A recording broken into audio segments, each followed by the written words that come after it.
성경에 보면은 어리석은 자와 지혜로운 자에 대해서 잠언에 많이 나옵니다. 오늘은 시편의 어리석음에 대해서 말씀하고 있는데요. 이 어리석음은 지능의 지수가 낮거나 지식이 부족한 것을 의미하지 않습니다. 피조물로서의 이치를 망각하고 하나님 앞에서 교만한 행동을 하는 사람을 말하죠. 그래서 이 어리석은 자라는 단어를 설명하는데 또 다른 말은 나발이라 하는 이 어리석음을 뜻하는 말을 하고 있습니다. 나발하며 구약 인물 중에 한 사람을 또 생각납니다. 이 나발의 어리석음을 갖고 있는 이 사람에 대해서 말하고 있는데요. 이 나발이라 하는 사람의 이름이 바로 여기 어리석은 자라는 의미를 갖는 단어입니다. 그래서 그 사람의 이름하고 그 사람의 됨됨이하고 정확하게 일치하는 사람이 있습니다. 사무엘상 25장을 보면은 알 수 있습니다. 마온이라는 하는 동네 사람인데 참으로 큰 부자입니다. 그리고 그의 아내는 참으로 지혜롭고 총명한 아비가일입니다. 그런데 그 사람의 부인은 총명하고 지혜로운 사람이었지만은 남편 되는 나발이라는 사람은 행실이 악하고 어리석은 사람이라고 했습니다. 성경에는 이렇게 기록되어 있습니다. 나발이라 하는 남자는 완고하고 행실이 악하더라. 그 다음에 나오는 더 재미있는 것은 그 부인 지혜롭고 총명하다 하는 그 부인 아비가일이 다윗 앞에서 자기의 남편에 대해서 평을 합니다. 세상에서 가장 정확한 말은 부부 사이에서 서로 평을 할 때 너무나도 정확하죠. 아내를 잘 아는 사람이 남편입니다. 남편을 가장 잘 아는 사람 또한 아내입니다. 그러므로 아내의 입에서 나오는 그 말은 정확합니다. 한 집에서 오랫동안 살았고 좋은 거 나쁜 거 다 보고 살았기에 남편이 어떠한 사람인가에 대해서는 너무나 잘 알고 있습니다. 그런데 이 나발이라 하는 사람의 아내는 자기 남편에 대해서 이렇게 평을 합니다. 사무엘상 25장 25절입니다. 내 주는 이 불량한 사람 나발을 개의치 마옵소서. 그의 이름이 그에게 적당하니 그의 이름이 나발이라. 그는 미련한 자이니라 라고 합니다. 아비가일이 이야기한 그대로 나발이라는 이 사람은 참 어두운 사람이었습니다. 똑똑해서 부자로 성공했을지는 모르지만 참으로 어리석은 사람이라고 합니다. 그는 하나님과 하나님의 뜻에는 조금도 주의하지 않습니다. 다윗에게 취한 태도도 얼마나 거만하고 또한 어리석은 인격을 가진 사람인지 충분히 보여줍니다. 오늘 말씀에서 보면 부패하고 행실이 가증하다고 합니다. 여기에서는 선행이라는 열매는 나올 수가 없습니다. 모든 악행의 그 뿌리에는 하나님을 인정하지 않는 불신앙이 있습니다. 이 나발 같은 태도로 살아가는 것, 또 하나님과 하나님의 뜻을 개의치 않고 자기의 뜻을 주장하고 살아가는 이것이 성경에서는 참으로 어리석은 자라고 합니다. 어리석은 사람의 중심에는 하나님이 계시지 않습니다. 하나님이 거하실 곳이 없습니다. 그들은 하나님이 없다고 합니다. 물론 겉으로는 하나님을 믿는다고 말할 수도 있습니다. 디도서에서 사도 바울이 묘사한 사람들이 바로 이러한 사람입니다. 디도서 1장 16절 말씀에 그들이 하나님을 시인하나 행위로는 부인하니 가증한 자요 복종하지 아니한 자요 모든 선한 일을 버리는 자니라. 사람들이 볼 때에는 지혜롭다고 말할 수 있겠으나 하나님의 관점은 다릅니다. 사람이 볼 때 참으로 지혜로운 사람이 하나님께서 보실 때는 어리석은 사람일 수 있습니다. 이 나발은 또한 다윗과 사울을 두고 누가 옳은 사람인지도 참으로 분별하지 못하는 어리석은 사람이었습니다. 대세가 지금 어디로 기울어지고 있다는 것도 전혀 그런 것을 읽을 수도 없던 사람이었습니다. 자기의 생명이 위기에 몰리고 있다는 것도 눈치채지 못하고 있는 사람입니다. 자기의 재산이 많은 것에 만족하고 시간 가는 줄 모르는 사람이었습니다. 그야말로 어리석은 자, 또 바보, 미련한 자, 바로 그 사람이 나발이고 어리석은 사람입니다. 그 부인이 남편에 대해서 평가한 것은 틀림없는 것이었습니다. 그래서 우리 또한 이름은 참으로 잘 지어야 될 것입니다. 이름을 나발이라 지었을 때 어리석은 자가 되었는지도 모릅니다. 그런데 사실 우리가 아는 바와 같이 부모가 자식에게 이름을 지어줄 때 너 잘못되기 위해서 엉터리 이름을 지어준다든지 저주스러운 이름을 지어주는 사람은 없습니다. 아마 분명히 그의 아버지도 아들에게 이런 이름을 지어주었을 때에는 분명히 뜻이 있을 것이라고 생각합니다.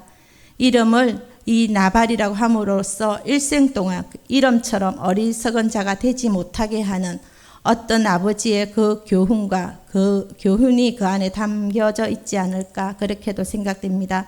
오늘 본문에서 가르쳐주는 어리석은 자가 바로 이런 사람입니다.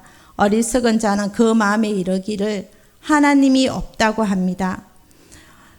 하나님을 그 마음에 두지 않기 때문에 자연히 총명이 어두워질 수밖에 없습니다. 빛 대신 하나님을 그의 마음속에 두지 아니하니까 빛이 없는 그 마음은 어둠일 수밖에 없습니다.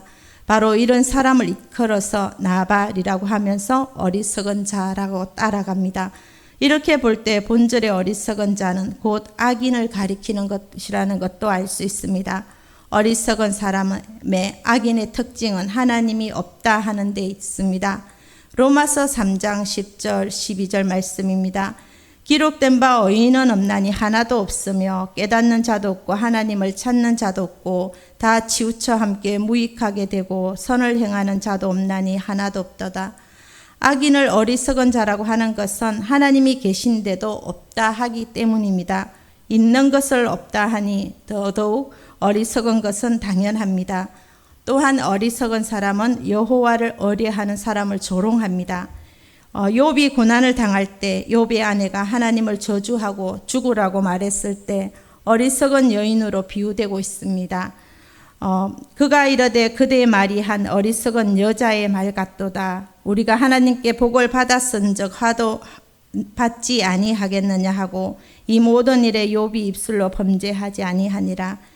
욥이 아내를 어리석다고 말하는 것은 그녀가 하나님의 선하신 뜻과 계획을 전혀 생각하지 않고 말했기 때문입니다. 하나님을 두려워하는 것과 악을 저지르는 것과 이것은 같이 갑니다. 우리가 하나님을 부인하면 또 죄를 짓고 살다 보면 우리는 더러운 삶을 살게 됩니다. 우리가 하나님을 부인하면 또 반드시 죄가 따라갑니다. 아담과 하와에게 마귀는 아무것도 아닌 일로 하나님을 거역하게 하는 일을 합니다. 그리고 그의 삶은 말할 수 없는 고통 속의 삶을 살게 됩니다. 죄의 종로로 타고 마귀의 종로로 타게 되는 것입니다. 예수님을 믿는 우리는 말했듯이 성경에서 의인이라고 합니다. 하나님은 우리 예수님을 믿는 우리 사이에 계십니다. 하나님을 알려면 반드시 지각이 있어야 하나님을 알 수 있습니다. 어떤 사물을 보려면 시각이 있어야 합니다. 소리를 들으려면 청각이 있어야 하는 것처럼 하나님을 알려면 하나님을 아는 지각이 반드시 있어야 알 수 있습니다. 그런데 그 지각이 없어서 하나님이 계신데도 모르는 것입니다. 하나님을 알 수 있도록 알려주셨습니다.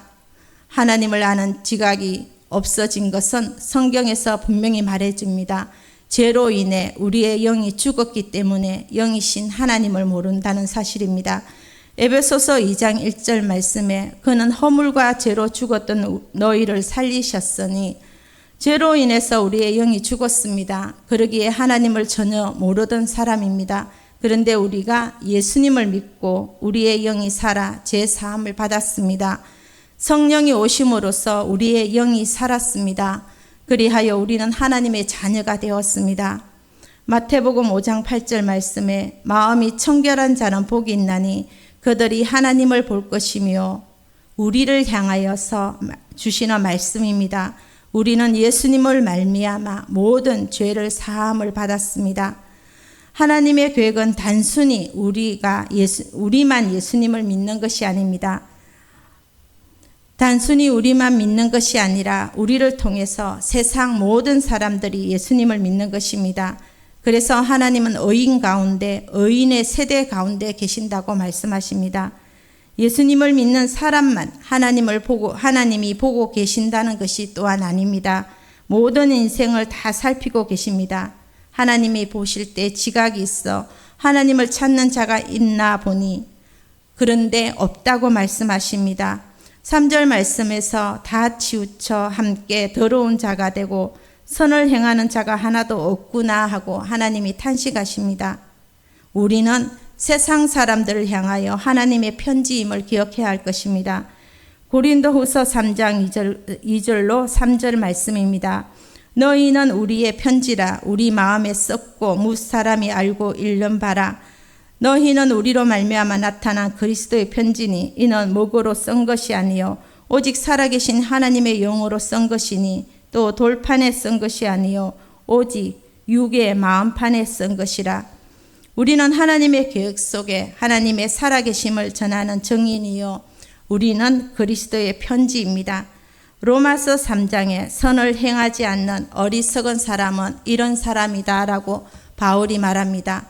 깨닫는 자도 없고 하나님을 찾는 자도 없고 다 치우쳐 함께 무익하게 되고 선을 행하는 자가 없나니 하나도 없도다.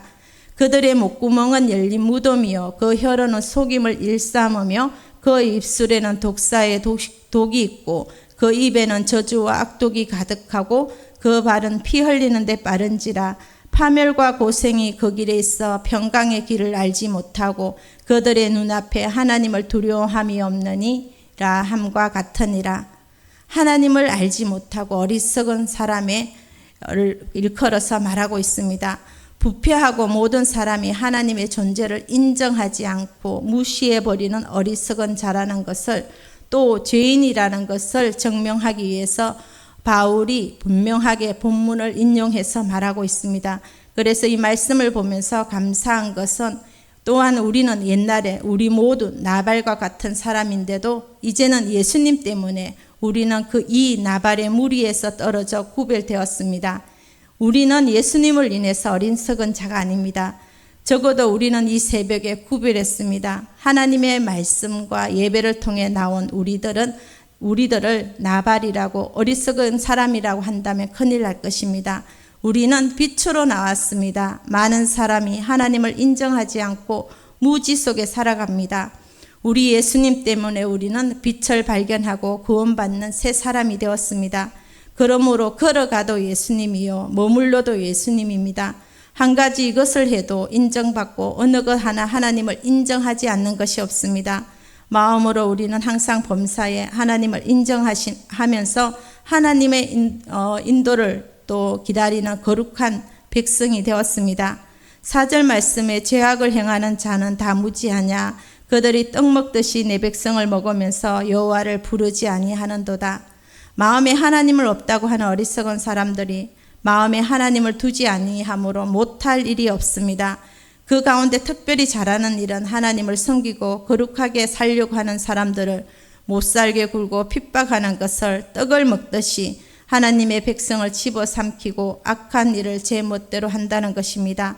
떡 먹듯이 의인을 집어삼키고 핍박하고 의인을 마음대로 괴롭히다가 그들이 두려워하였다고 합니다. 5절 말씀에 그러나 거기서 그들은 두려워하였으니 하나님이 의인의 세대에 계심이로다. 하나님을 부인하는 사람의 마음에는 두려움이 가득합니다. 의인을 핍박하는 그들이 보는 것은 의인들과 함께 계시는 분이 바로 하나님이라는 사실을 발견합니다. 하나님이 의인과 함께 계시는 것을 어리석은 사람들이 보는 것입니다. 하나님과 함께 하는 사람을 결코 이길 수 있는 사람은 없습니다. 좋은 예가 하나 있습니다. 사무엘상 18장 28절의 내용입니다. 어린 다윗이 굉장히 이스라엘 백성들에게 인기를 누리기 시작합니다. 그래서 다윗의 이름이 점점 올라가고 상대적으로 왕이 되어 있는 사울의 이름은 자꾸만 떨어집니다. 그래서 사울은 굉장히 불안해합니다. 다윗을 질투하는 마음을 가지고 다윗을 주시합니다. 나중에 사울이 하나님의 명령에 순종하지 않는 일이 자꾸 생기자 하나님께서 사울을 떠나서 다윗과 함께합니다. 여호와께서 다윗과 하심을 사울이 알았습니다. 사울은 계속적으로 다윗을 핍박합니다. 그런데 여호와께서 다윗과 함께 한다는 것을 사울이 보고 그 다음에 따라오는 말이 있습니다. 사울이 다윗을 더욱 두려워하니라. 여호와 하나님께서 다윗과 함께하는 것을 사울이 보고 난 다음부터 사울은 다윗을 생각할 때마다 두려워서 견디지 못합니다. 이것은 우리에게 놀라운 말씀의 진리를 던져줍니다. 꼭 같은 현실이 5절 말씀입니다. 어리석은 자들이 의인을 핍박하다가 보니까 여호와께서 의인들과 함께 계심을 드디어 목격하게 됩니다. 그래서 두려워하는 것입니다. 하나님을 모르는 사람에게는 두려움이 있습니다. 그렇기 때문에 두려움에 떨면서 발을 뻗고 잠을 자지 못하는 이유는 하나님은 죄인과는 동행하지 않기 때문입니다. 어리석은 사람들이 우리를 볼 때마다 우리를 보는 동시에 우리와 함께 하시는 하나님을 볼 수 있도록 한다면 놀라운 일이 일어날 것입니다. 다윗의 인생은 하나님의 도우심을 바라는 기도가 아니고서는 헤쳐나갈 수 없는 인생이었습니다. 좋은 일도 나쁜 일도 참 많이 겪은 다윗입니다. 그리하여 그는 쉬지 않고 기도하는 기도의 용사가 되었습니다. 다윗은 다른 시에서 그의 기도 생활을 이렇게 표현합니다. 내 하나님이여, 내가 낮에도 부르짖고 밤에도 잠잠치 아니하오나. 이렇게 끊임없는 기도의 결과 그는 하나님의 관심과 하나님의 마음에 든 사람이 되었습니다. 하나님의 사람으로서 기도하는 사람은 고난이 온다 할지라도 부끄러워하지 않습니다. 믿음의 말로서 하나님께 영광을 돌립니다. 그리고 또한 이 시대 또 하나님의 집에서 심판이 시작되었다고 합니다. 복음에 순종하지 않는 사람들의 그 마지막이 어떠할지 우리는 말씀을 통해서 잘 알고 있습니다. 베드로전서 4장 18절입니다. 또 의인이 겨우 구원받으며 경건하지 아니하는 자와 죄인은 어디에 서리요? 의인도 겨우 구원받는다고 합니다. 우리의 삶에 경건한 삶이 반드시 이어져야 합니다. 이 하루도 말씀대로 우리는 경건한 삶으로 살아가야 할 것입니다. 하나님은 오늘도 두루 다니시면서 예배자를 찾으십니다. 하나님은 하나님을 찾는 자가 있는가라고 보십니다. 이 시간에 우리 또한 하나님이 찾으시는 그 한 사람이 되기를 원합니다. 오늘 이 다윗의 기도를 묵상하면서 기도하기를 원합니다. 내 하나님이여, 내가 낮에도 부르짖고 밤에도 잠잠치 아니하오나. 우리는 기도 없이는 살아갈 수 없습니다.